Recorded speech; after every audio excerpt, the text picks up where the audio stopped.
रतन टाटा एक ऐसा नाम है जो सभी को प्रेरणा देता है। उनका सफर सिर्फ उनका नहीं बल्कि पूरी देश का सफर है। आज हम रतन टाटा की कहानी सुनेंगे, एक ऐसे व्यक्ति की कहानी जिन्होंने भारत को बदलने की कोशिश की।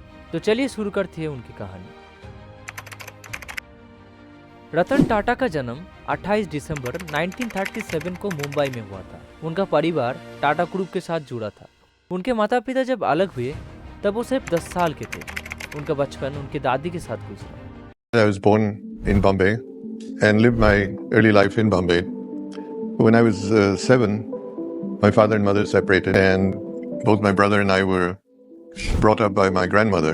रतन टाटा ने अपनी पढ़ाई मुंबई की cathedral and John Connon school से की और फिर कॉर्नेल यूनिवर्सिटी अमेरिका में इंजीनियरिंग की पढ़ाई की। उन्होंने यहाँ से अच्छी शिक्षा प्राप्त की जो उनके आगे की जिंदगी में बहुत मददगार रही। रतन टाटा ने 1961 में टाटा ग्रुप को ज्वाइन किया। उन्होंने पहले टाटा स्टील जमशेदपुर में एक ट्रेनी के रूप में काम किया। रतन टाटा जी को अपने शुरुआत के दिन में बहुत कुछ सीखना पड़ा। उन्होंने फैक्ट्री में काम किया जहाँ उन्होंने लोहा बनाने की प्रक्रिया देखी। ये उनके लिए एक अनोखा अनुभव था और उन्होंने बहुत कुछ सीखा। उन्होंने धीरे धीरे अपनी मेहनत से सफर तय किया। 1991 में JRD टाटा जो टाटा ग्रुप के फाउंडर थे, उन्होंने रतन टाटा को अपना सक्सेसर चुना, यानी कि अपना उम्मीदवार। रतन टाटा जी को ये पद संभालने में बहुत कुछ मुश्किलें आई क्योंकि कुछ लोगों को उन पर भरोसा नहीं था, लेकिन रतन टाटा जी ने दिखाया कि उनमें लीडरशिप क्वालिटीज है। उन्होंने टाटा ग्रुप को नए तरीके से चलाना शुरू किया। उन्होंने कंपनी के डिफरेंट सेक्टर्स को मजबूत बनाया और नए आइडियाज लाए। रतन टाटा जी ने कुछ बड़ी सोच रखी। उन्होंने टाटा को सिर्फ इंडिया तक सीमित नहीं रखा। उन्होंने टेटलेटी, कोड़ा स्टील और जैगुआर एंड लैंड रोवर जैसा ब्रांड को खरीदे। उन्होंने जब इस कंपनी को खरीदा था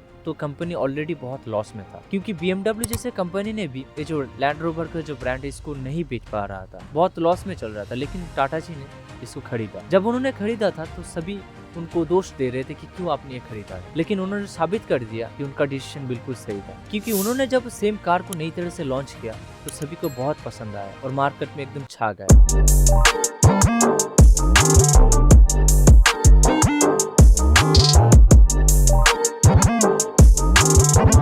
और इन एक्विजिशन से टाटा ग्रुप की दुनिया भर में पहचान बनी। रतन टाटा जी का मकसद सिर्फ मुनाफा कमाना नहीं था बल्कि एक ग्लोबल ब्रांड बनाना था। टाटा ग्रुप को चाहते थे कि एक ग्लोबल ब्रांड बने। उनका एक सपना था कि हर भारतीय के पास अपनी कार हो। इसीलिए उन्होंने 2008 में टाटा नैनो लॉन्च की जो दुनिया की सबसे सस्ती कार थी। इस कार का दाम सिर्फ 1 लाख रुपए था ताकि आम आदमी भी इसको खरीद सके। ये कार उनका सपना था जिसे उन्होंने हर घर को एक सफर का मौका देने की कोशिश की। देखिए ये जो नैनो कार वाला एक कहानी है मैं आपको बताता हूँ। एक बार रतन टाटा जी जब अपने कार में थे तो उन्होंने देखा कि एक फैमिली के लोग एक स्कूटर या फिर एक बाइक में जो है भीग रहे थे। अब 4 लोग हैं एक बाइक में, एक स्कूटर में, तो उनको देख कर तकलीफ हुआ कि मैं अकेले जो है एक कार में जा रहा हूँ लेकिन वो लोग भीग रहे हैं। शायद उनके पास इतना पैसा नहीं है कि वो एक कार खरीद सके ताकि वो ना भीगे। तो इन मिडिल क्लास लोगों के बारे में, हम जैसे लोगों के बारे में सोच के उन्होंने जो है टाटा नैनो कार डिजाइन किया था जो की बहुत चीपेस्ट कार था और एक अफोर्डेबल कार था जहाँ पर 4 लोग आसानी से जा सकते हैं।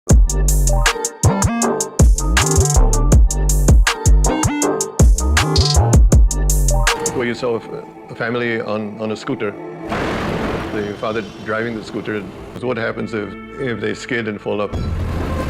रतन टाटा अपनी ईमानदारी और संवेदना के लिए जाने जाते हैं। उन्होंने कभी भी गलत काम नहीं किया, चाहे इससे उन्हें नुकसान ही क्यों ना हो। टाटा ग्रुप का ज्यादातर मुनाफा समाज सेवा में लगता है और उन्होंने अपने जीवन में बहुत दान किया है। उन्होंने एजुकेशन, हेल्थ और रूरल डेवलपमेंट जैसे एरियाज में काम किया जिसे कई लोगों की जिंदगी बदली। 2012 में रतन टाटा ने चेयरमैन की पद छोड़ा, लेकिन उनका प्रभाव अभी भी है। वो नए एंटरप्रेन्योर्स को गाइड करते हैं और उन्हें इंस्पायर करते हैं। उनका सपना है कि नए लोग नए आइडियाज लेकर आए और उनके साथ मिलकर काम करें। लेकिन दुख की बात तो ये है कि वो अब हमारे बीच नहीं रहे। इसी महीने यानी कि 9 अक्टूबर 2024 को उनका डेथ हो चुका है।